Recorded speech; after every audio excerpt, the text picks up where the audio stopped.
Desde quando eu era criança, ouvi falar de um Deus que abriu o mar vermelho, lutava pelos seus contra feras e gigantes, reinos e nações, e eu me encantava cantando as suas canções. Mas o tempo foi passando e eu não quis ouvir. Preferi seguir meus rumos. Tentei de Deus fugir, mas no final do meu caminho não poderia mais andar e sentir a sua presença convidando-me a voltar. Senhor, quero me entregar nos teus caminhos, quero andar e segurar a tua mão e receber o teu perdão. E quero ser a voz que ouvi em minha infância, e vou cantar que não há distância que te possa afastar.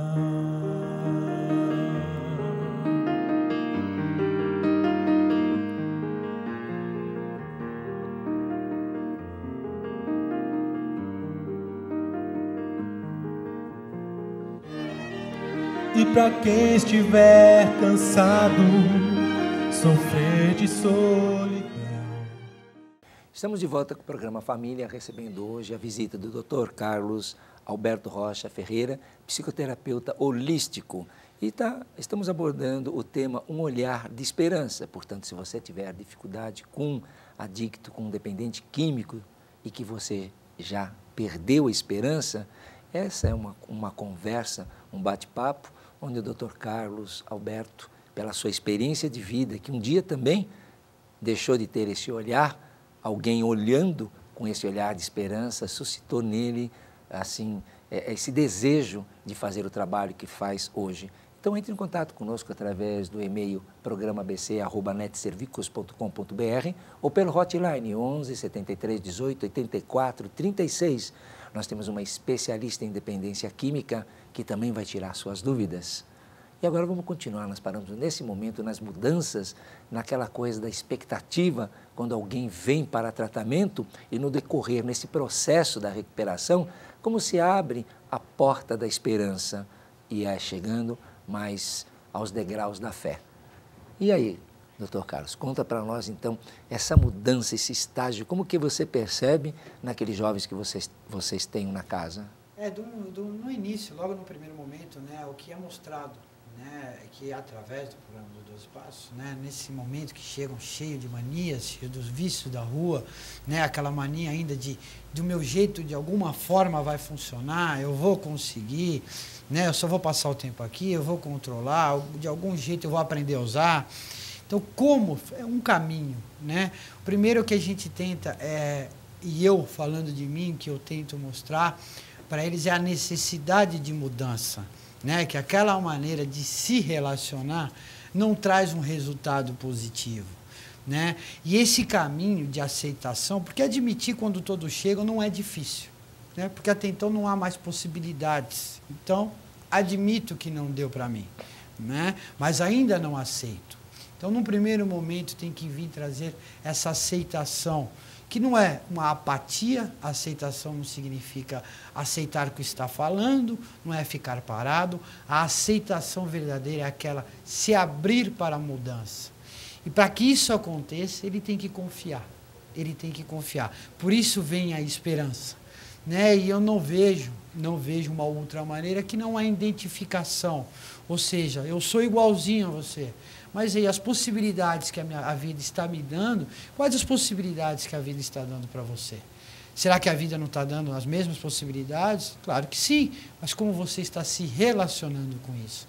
Então, é dessa maneira, é motivando para esse caminho, né, mostrando que funciona, é que aí advém a confiança, a esperança, e aí nesse caminho até se chegar na fé. Perfeito. Vocês têm alguma dinâmica assim com um terapeuta comportamental para despertar maior interesse ou maior motivação? Vocês Sim. também dentro da equipe têm Tem esse tipo de trabalho? Tem assim, até a própria parte psicológica é cognitiva comportamental. Dentro da clínica existem atividades como arte-terapia, existe que é até para uma pedagoga que desenvolve, né? As reuniões de grupo, elas se baseiam não só no programa dos 12 Passos, mas existem outras abordagens para motivar também, até trazer a prática do programa, né? Que é a terapia racional emotiva, os pensamentos destrutivos, a prevenção de recaída. Então, existe o quê? Dentro da clínica, na realidade, é um intensivão de vida, né?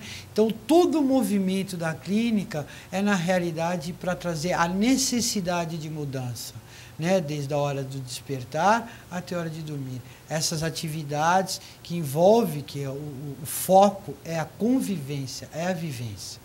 Porque, falando, né, do que me despertou, né, realmente a recuperação, é essa qualidade de relacionamento, né? É a nova qualidade de relacionamento que eu comecei a ter comigo, com o outro e com Deus, né? E é isso que a gente tenta despertar, porque até com um poder maior, como que eu me relacionava na ativa? Eu dava ordens para Deus, né? Eu pedia para que Ele fizesse na hora, do jeito que eu queria e como queria. E se Ele não fizesse, eu brigava com Ele.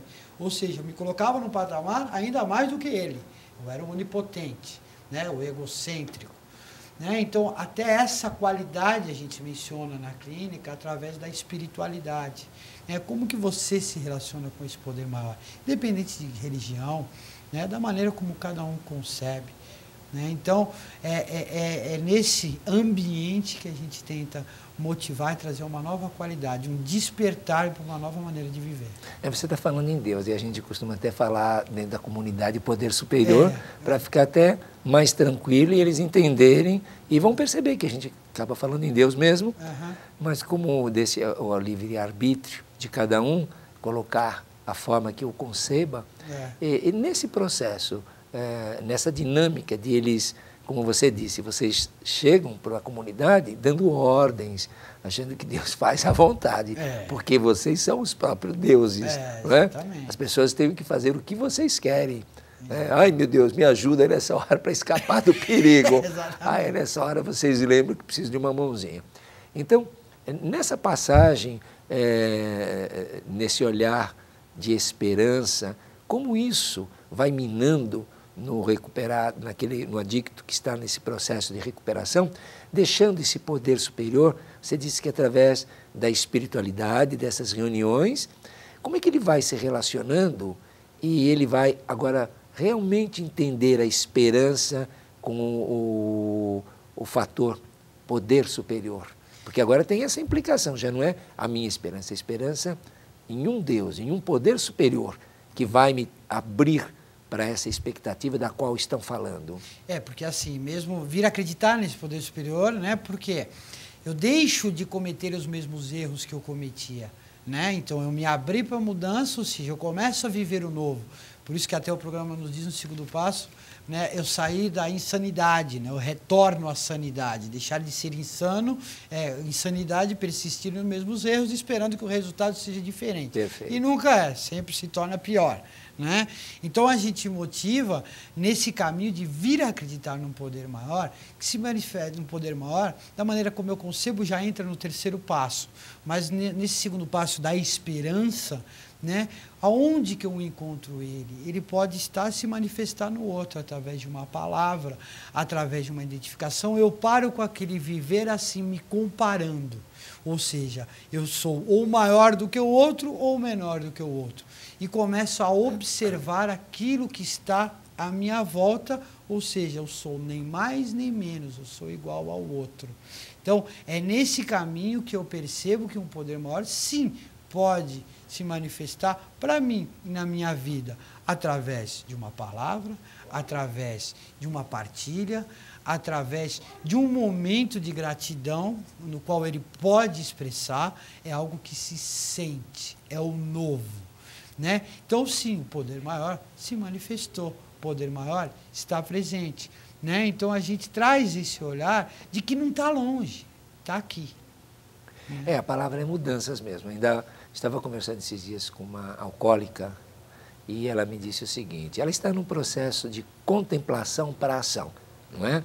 Então ela disse, essa semana eu fiquei mais contente porque eu bebi só 2 vezes. Eu bebi só 2 vezes. Ela não vai em grupo, ela não conhece grupo. Sim. E ela faz terapia. Ela começou há pouco tempo, certo. Né? E ela disse, e eu percebi que quando eu não bebo, eu fico mais feliz. Quando eu não bebo, mas é difícil não beber. Então agora a gente vai conscientizando dos grupos de mútua ajuda, sobre o programa dos 12 passos, que essa mudança é que ela vai se aproximar. Porque quando a gente fala dessa felicidade, todos nós temos uma referência do certo e do errado. Sim. E a partir do momento que eu bebo, estou trazendo um prejuízo ao meu redor, porque a censura, a crítica é do marido, é dos filhos, é de uma amiga, e a própria pessoa percebe que ela não está apta para fazer até mesmo as obrigações, as responsabilidades da casa. Então, quando ela não bebe, ela sente prazer. Então, como você está dizendo, nesse processo de mudança, porque há necessidade de mudança, e muitas vezes eles não percebem. Falam assim, mas por que eu bebo? Não é? É quase o que eu ia te perguntar. A gente sabe, e o adicto sabe, que esse processo de mudança traria um benefício. E por quê? Na sua maneira de pensar, ele continua entrando em situações de conflito e não tem essa percepção, ou na fé ou na esperança, de que tem uma forma melhor de se viver e continua fazendo as mesmas coisas. Continua persistindo. Persistindo. Né? Exato. Eu vejo assim, mesmo o egocentrismo, o meu ego não me permite, né? O ego, ou seja, enquanto eu sinto que eu sou o centro e o mundo gira ao meu redor, fica difícil, né? Eu quero de alguma forma, porque eu me sinto assim, fazer que do meu jeito funcione, né? Então, o meu jeito de tudo poder, de conseguir, o sentir-se quase um Deus, mesmo os frustrados, quando chegam na clínica, chegam sentindo-se um Deus, como eu cheguei. Ainda achava que eu era diferente do outro, que eu era mais do que o outro, né? Vivia me comparando, né? Então, essa mania de tudo poder é a grande dificuldade, é o apego ao sofrimento, né? Isso aqui eu conheço. Então, de alguma forma, vai ter que funcionar. Medo de viver o novo. Por isso que muito, né, se diz que o medo é falta de fé. Você teve uma única internação ou várias? Uma única internação. Com que idade? Eu tinha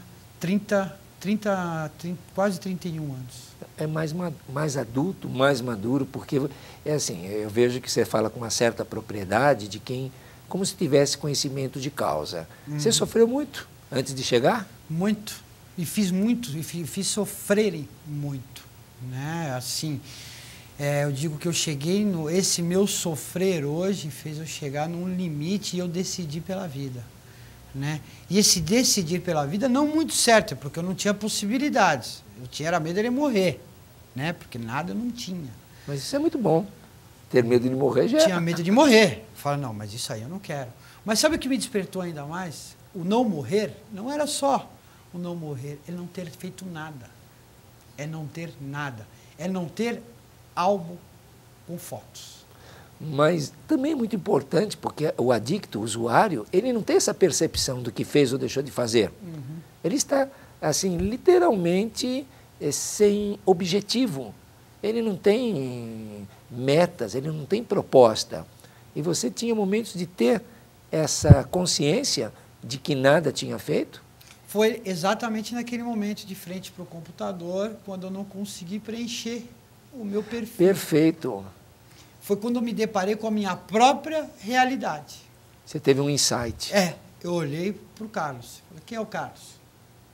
Foi nesse momento que eu olhei e me percebi da realidade.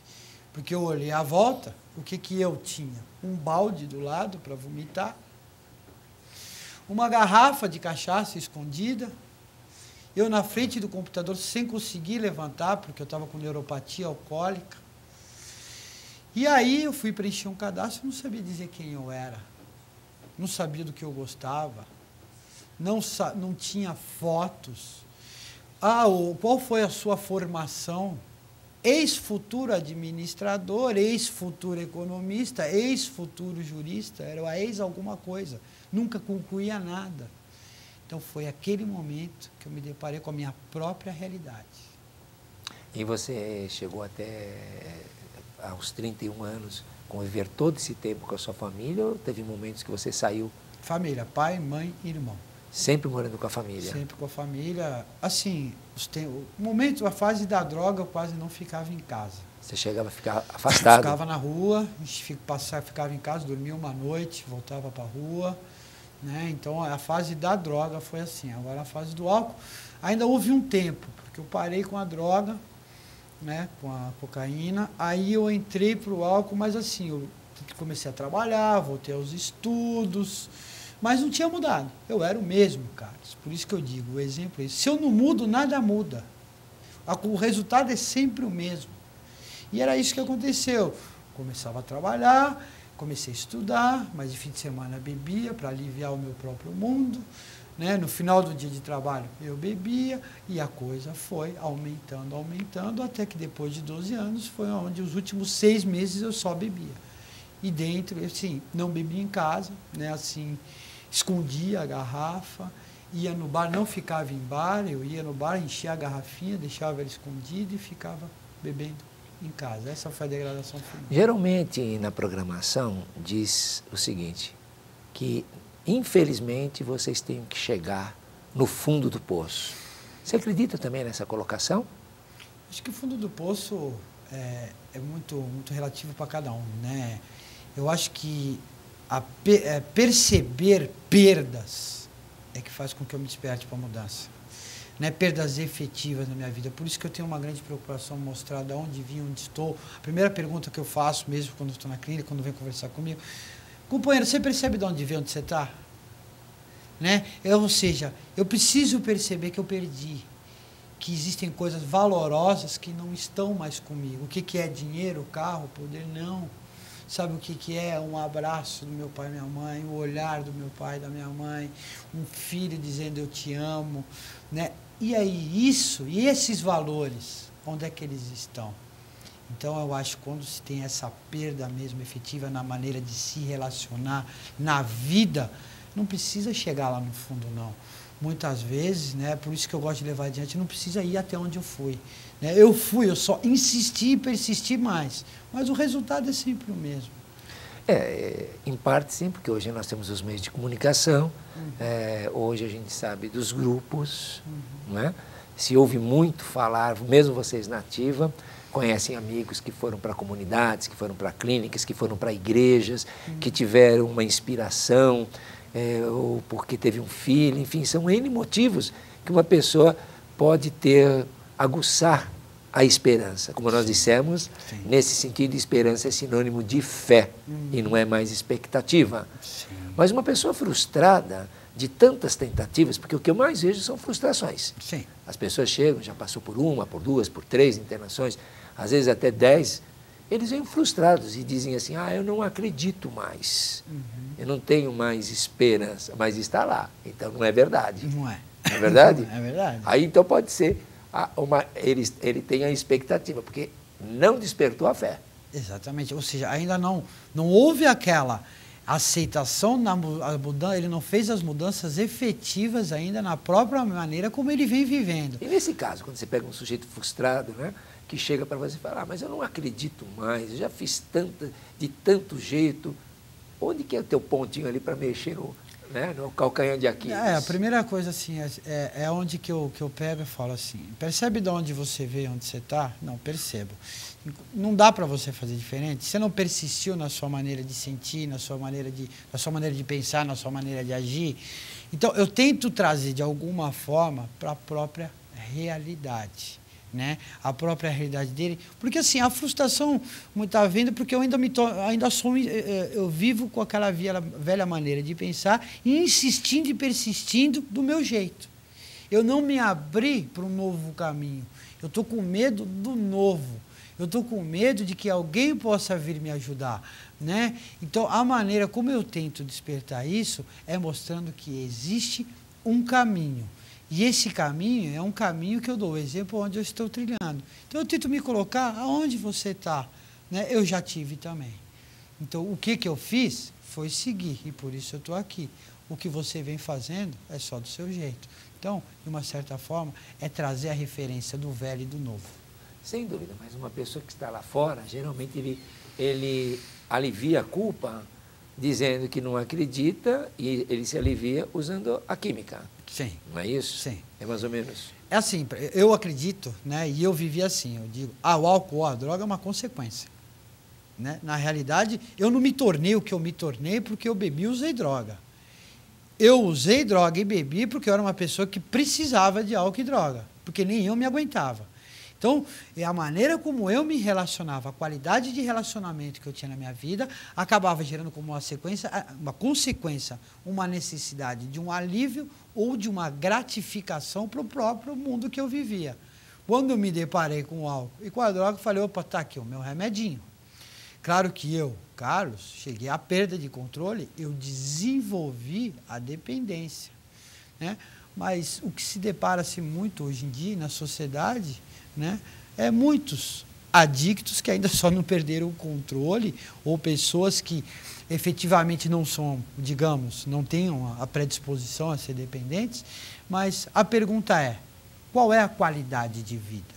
Como é que está vivendo? Será que não vão em busca de um alívio? Igual o dependente mesmo, né? Muitas vezes ele só, igual eu falo de mim, só foi passando o tempo, foram 12 anos para ir até o fim com o álcool. Né? Mas eu vivia, no final do meu dia de trabalho, eu ia fazer o quê? Buscar o meu alívio. Por quê? Porque eu estava sempre insatisfeito, nunca estava bom, eu queria sempre mais, estava sempre olhando para o amanhã, e nunca para aquilo que eu tinha. Ou se comparando. Sempre. Ou mais, eu me sentia sempre menos, me colocando no lugar de mais. E alguma vez você tinha se preocupado em parar ou havia tentado parar?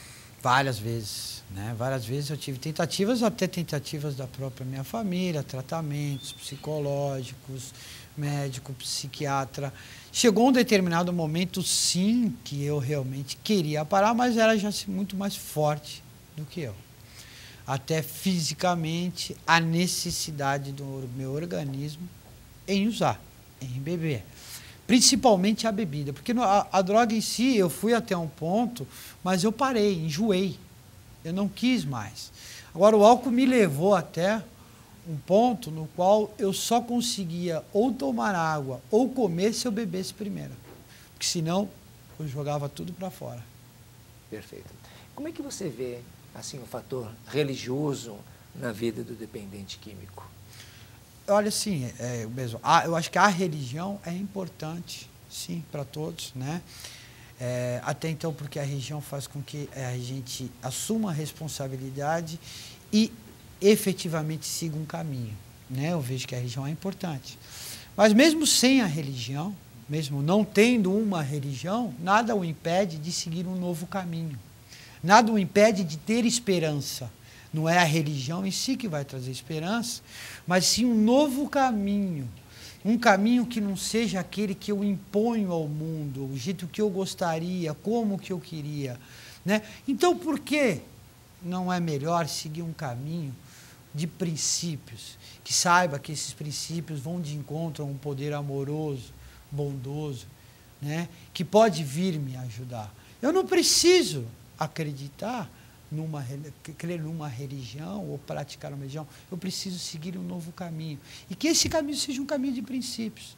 Sim, eu tenho que dar a possibilidade de viver um novo, de fazer parte de um todo, né? Que deixe as coisas acontecer. Eu acho que aí é que vem a fé, porque eu me permito, né? Eu me permito sentir o novo na minha vida. Perfeito. Para você, como o tema é um olhar de esperança, o que significa para você um olhar de esperança? O olhar de esperança para mim é um novo caminho, né? A esperança trouxe, o olhar de esperança é a maneira como eu enxerguei, né? A esperança é um novo caminho. Esperança para mim é cheia de confiança, É como uma lâmpada acesa no coração em direção da fé. Né? Então, eu acredito que a esperança, ela ilumina os meus caminhos. E esses caminhos eu não crio, eles acontecem, eu vivo. Né? E há possibilidade de Deus, sim, se manifestar na minha vida, sentir a fé. Né? Eu gostaria de dar até um exemplo, muito como eu antes falou, da religião e de um olhar de esperança. Eu não preciso acreditar, eu não preciso ter uma religião, eu preciso acreditar no novo caminho. O poder maior, a fé, eu não enxergo, eu tenho que sentir. Né? É como o vento. O vento eu não vejo, mas eu sinto. Né? Mesmo nos momentos mais difíceis, digamos que eu não esteja sentindo o vento, ou seja, não esteja sentindo fé, mas eu sei que ele está comigo. Eu sei que o vento existe. Aonde que ele está? Eu olho numa árvore, eu vejo a folha se mexendo. Então ele está ali. Ou seja, está do meu lado. Existem possibilidades. Ou seja, mas depende de mim. Depende que eu vá até esse caminho. Então eu preciso confiar. Eu preciso acreditar sem questionar. Você falando nesse olhar de esperança, você acabou, assim, até mostrando o que é fé, não é? Porque eu só percebo esses detalhes, um homem de fé. Um homem de fé não conseguiria perceber, como você disse, uma folha que mexe, o deslocamento do ar, ver a beleza da natureza. Então, realmente, muito bom. Então, um minuto para você passar para o nosso telespectador uma palavra de força, de esperança. A vida passa muito rápido. É como vapor. Se consome. Mas o vapor, ele uma hora se torna água. E essa água, ela rega. Essa água, ela refresca. Então, acreditem na vida, no hoje, que se consome como vapor, mas que se reflete em água. E essa água, você um dia, com certeza, nesse caminho, vai poder regar o jardim de alguém, refrescar a vida de alguém. E essa vida, com certeza, esse olhar, essa esperança vai refletir para você também. Então, acredite, creia e viva. Está muito bom. Parabéns ao nosso agradeço. Querido amigo Dr. Carlos Alberto, psicoterapeuta holístico, que hoje falou sobre um olhar de esperança. Muito bom, gostei bastante. E dizer a vocês que esse programa tem assim, a participação da instituição Cláudia Manso, que dá apoio a dependentes químicos e também a codependentes. Tem apoio do grupo de voluntariado do Canal Net Cidade, da Igreja Batista Betel, que traz esses cantores no decorrer do nosso programa, do nosso amigo Djalma Lorenzini, com essas flores que embelezam o nosso programa, da nossa amiga Ângela do Trajes Rigor, da rua Piauí 999, São Caetano. E convidar vocês de toda parte do nosso Brasil que queira trazer um tema, entre em contato conosco, fale o tema, qualquer que seja compulsivo, para nós é muito importante. Esse é um programa democrático e nós precisamos da sua colaboração. O nosso forte abraço e até o próximo programa. E muito obrigado.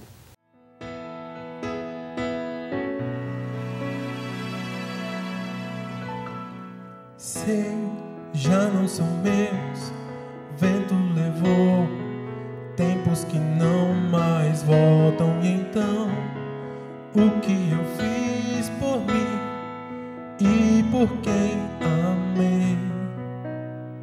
Só desilusão reconheci, não construí o que planejei, pouco abracei e não ofereci perdão. Já não alcanço o passado, meus limites percebi. O hoje é tudo que tenho, isso entendi.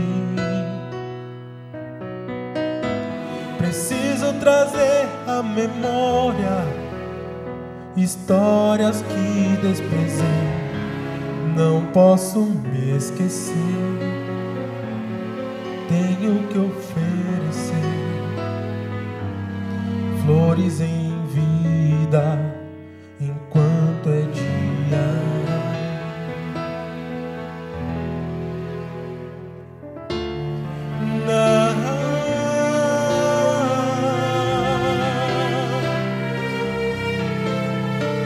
Sei, já não são meus, vento levou tempos que não mais voltam. E então, o que eu fiz por mim e por quem amei? Só desilusão, reconheci, não construí o que planejei, pouco abracei e não ofereci perdão. Já não alcanço o passado, meus limites reconheci. O hoje é tudo que tenho, isso aprendi. Preciso trazer à memória semblantes que abandonei. Não posso me esquecer, tenho que oferecer flores em vida enquanto é dia.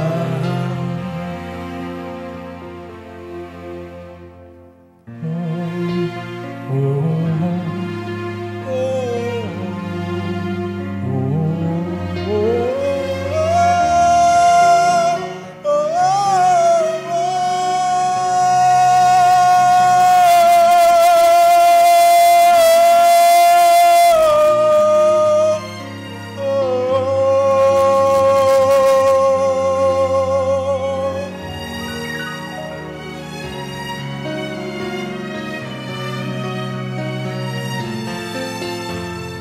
Já não alcanço o passado, meus limites reconheci.